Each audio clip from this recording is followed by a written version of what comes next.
Business is full of ups and downs, so it helps to have a flexible way to pay. Try Business Essentials from O2 Business, the most flexible business tariff around. Hey guys, welcome to BTech. I'm Basil. This is an Xperia XA, newly announced a few moments ago at Mobile World Congress Barcelona. I am comparing it with the Samsung Galaxy S7 announced last night. The S7 is a pretty beautiful phone. You've got a 5.1-inch display, Quad HD resolution, but it's absolutely going to cost you flagship dollar. I'm going to tell you exactly how it stacks up against the Sony Xperia which is going to be a lower-end device that's going to cost a lot less, but could effectively give you a similar kind of performance where it counts, potentially. Well, let's start off by talking about the design, and you can see you've got metal bodies across both. Metal backing on the XA actually feels incredibly premium, nice and frosted.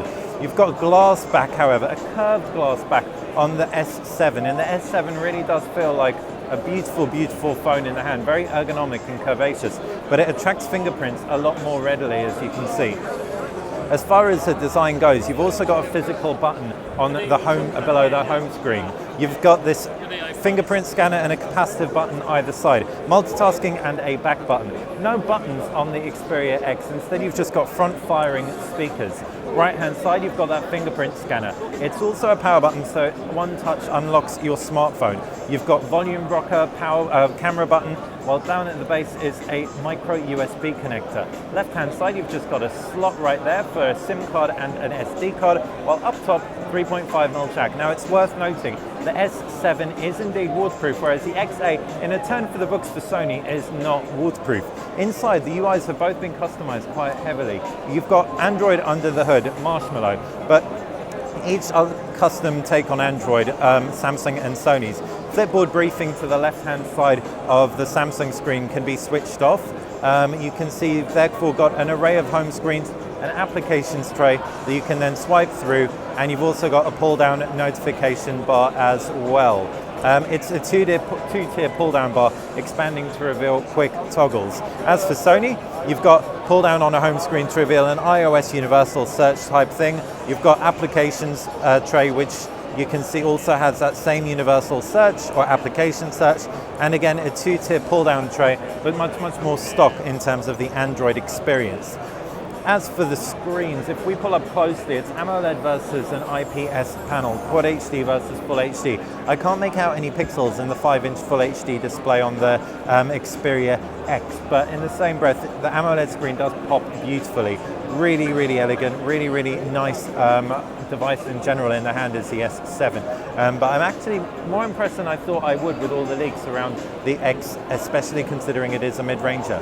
Speaking of mid-ranger, let's talk about the processors. You've got a region-dependent processor on the S7. It's either going to be a Snapdragon 820 or an Exynos, but either way, you've got a lot of power there. As for the X, you've got a Snapdragon 650, so it's still a next-generation processor. It'll be as future-proofed as processors can get, but it won't quite have that oomph. Do still have 3 gig of RAM versus 4 gig of RAM. Moving on to the cameras, and you've got high-resolution 13 megapixel front-firing camera on the X, by contrast to I think it's either an 8 megapixel camera or a 5 megapixel camera. We can find this out pretty quickly if you can deal with enduring ugly mug. So let's flip it and tap on the cog, selfie, hello. 5 megapixel, there you go. It takes 5 megapixel images, so it can jump out of that. So that's versus a 13 megapixel camera. And around the back, it is a 12 megapixel snap with Samsung's new Bright Cell technology versus a 23 megapixel camera.